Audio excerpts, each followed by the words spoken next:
Hello, hello. Monday it is. So, I hope you guys had a great weekend. I hope that it was enjoyable and that you got to relax and just whatever you wanted to do. Um, we had a pretty eventful night last night. We had some good tornadic weather. Kind of kept us on our toes. Um,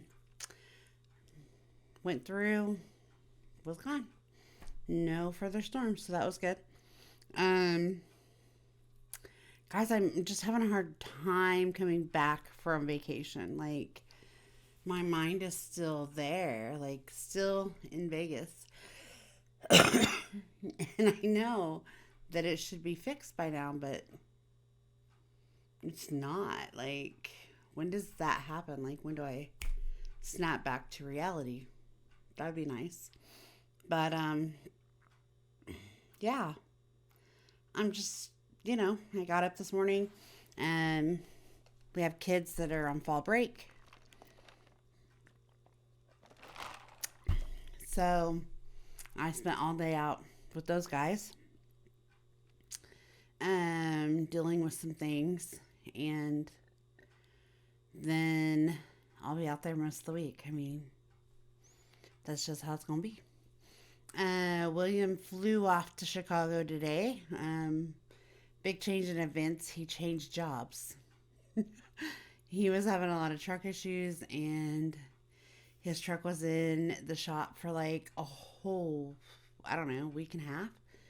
And then he goes to get in it and doesn't even make it a mile down the road, and boom, same issue. So yeah, he was over that.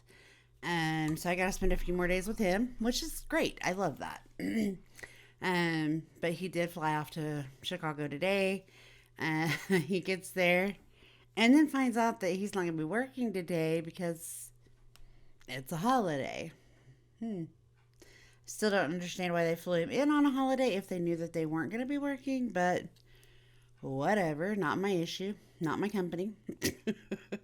um, it was just kind of a rough morning because after he got the text that the flight had been delayed at like 12:30, 1 o'clock, he couldn't go back to sleep. So he was a little bit fussy this morning. And then we decided we were going to try to lay down and go back to sleep for a little bit, and we couldn't. That might be why I'm dragging more today than anything. Um, I did something on Saturday that I've never done before. I was part of a focus group. It was so interesting. Like, I can't tell you anything about it, but I'm just telling you, if you're ever offered to do a focus group, I did mine through the Nilsson group. It was awesome. It was amazing. Um, it was an all day thing, but it was just a neat concept. Like, I would definitely do it again. 10 out of 10 recommend. Um, it was different than work, so it kind of didn't have to deal with work. I think I'll have this Saturday off too, which would mean I've had like 4 Saturdays off in a row, which is amazing. Um, but yeah. Um, how do you guys get over the slump? Like, how do you get over the vacation slump? Like, you've been on vacation, now you're back. What do you do to just kind of snap out of it? Wake up. I need that suggestion. Coffee isn't it. Like I said, I might just be tired because we had a long night. But I know I just still kind of feel like I'm dragging from vacation. And it was a good vacation, but I can't get snap out. Like, I need to snap out of vacation mode. Um, yeah, not a whole lot going on still. I think what I want to talk about today is I want to see what you guys do. So, like, I have this kiddo that kept telling everybody that his mom is dead. And, like, I know better. Like, I know she's not dead. So, in talking to him, he's like, well, she might as well be. She's not in my life. She can't be in my life. She won't be in my life. Like, do you have anybody you've ever done that with? Just like, they're dead. Um, I couldn't dispute it because if that's how he feels, And then, okay, I get it.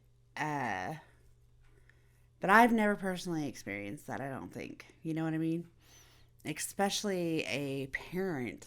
It's just been nothing I've ever experienced. So, if you've experienced that, how did you process that? Did you always feel that way? Did something happen and it change? I mean, we're talking about a young kid, like under 12. Um, and I just can't imagine having the mindset that it's easier to say that she's dead than it is to identify that I have a parent that just can't be with me. You know what I mean? I like that's hard for me because I never felt that or been through that. Very sad. Um, Kind of like I told him today, I was just like, buddy, I know she's not dead, and I know that it's a very sore subject for you, and I know that it sucks, and I know that it causes you a lot of pain. Um, but if we were really honest about it and just told people what's going on, and that thinking about it makes you sad, mad, angry, whatever, and that you're feeling lonely at that moment, maybe we could help more instead of acting out the way he did, like he was literally like, basically, nobody likes me, everybody hates me. I'm a little orphan Annie, my mom's dead, like it was horrible. And it was one of those things where I told him, I was like, had you just told me that, man, Miss Diane, I'm feeling very lonely right now, and I really would just like to talk to my mom, or I wish my mom wanted to talk to me. I can walk through that with you. I mean, I can't fix it for you, but we can walk through that pain. We can walk through the hurt and the anger, and just he's processing grief when it's not death, but he's putting it as death because that's how he's relating to it, and it's very, very sad. um Very, very sad. Y'all, that's coffee. Put way too much creamer in. It's a Dunkin' Donuts coffee, but so yeah, how do you guys deal with that? How do you process that? How would you suggest, what suggestions would you give for me? Because I don't want to disregard his feelings of why he tells people that. I don't want to disregard his output on that, but I also know that I need to be able to get him to the point where he's worked through some of that trauma to where he can just be like, though my mom's not here, I'm still an amazing kid and I can do anything, like, I need to help him be able to process things because other things in life could happen. And if we don't learn to process this, then we're never going to really process anything because we stay numb and angry, which is what's happening. He's just angry all the time. And it becomes very unsafe for him. It becomes safe for, staff and kids. And that's why I'm saying, like, what suggestions would you have? Um, I have a whole toolbox thing full of things that could work. It's just finding what clicks. So that's been the challenge today. That might be why I'm tired too. Like, my first part of the morning was just rough, at work. And it's emotionally draining. Like, I don't bring work home for me. Don't get me wrong. I'm not saying that I'm bringing work home with me. I am saying that it was exhausting in the moment because your mind goes to so many places about how to help this kiddo process what's going on, and it's just really difficult because, again, you don't want to take away from their feelings, so it becomes very exhausting. And then by the time you see another three or four kids or five or six kids or whatever, you're just like, I need a break. I need a mental break. And so therefore, when you do that, you just feel like you're behind. But tomorrow morning, I'll get up and go out and do it again because that's what I love to do. Um, I came back and went to the office and was talking to somebody on our team, and it's nice to be able to give positive, reports. It's nice to be real with them and be able to give them the trueness of the reports. Um, but I just don't know that people fully grasp what these kids are going through. Sometimes they don't see it. Sometimes they don't hear it. They've never lived in any kind of life. Like, I haven't either, but I feel like, and I've been told that I just have the natural traumatic response. So I think maybe that's why I'm able to get to their level and know where to match them at. So it's different. It's good, but different. So yeah, that's probably why I'm tired right now, actually. So now I've probably answered my own question. Not really much planned for the week. I get to turn in my hours this week, which is nice. I got to get them all typed up and ready so that I can do that to have it signed tomorrow. And hopefully get these hours turned in and knock those out and then be done. Yay! I cannot even wait, to be honest. I'm beyond ready. I've kind of found my calling. I know that I've worked with kids in a lot of inpatient settings. And then, I was offered to work outpatient for a while.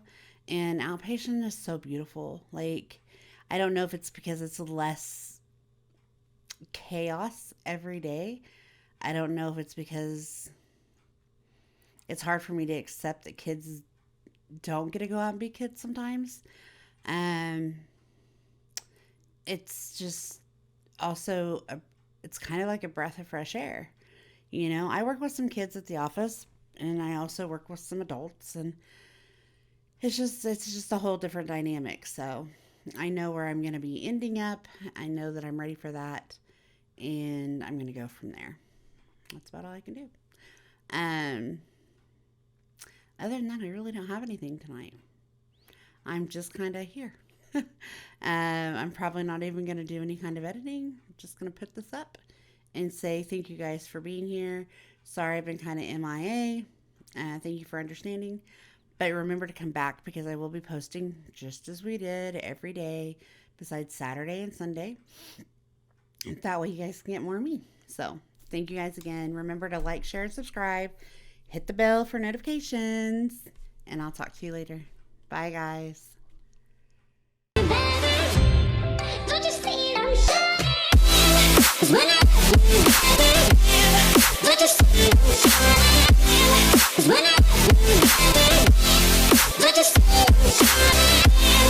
When I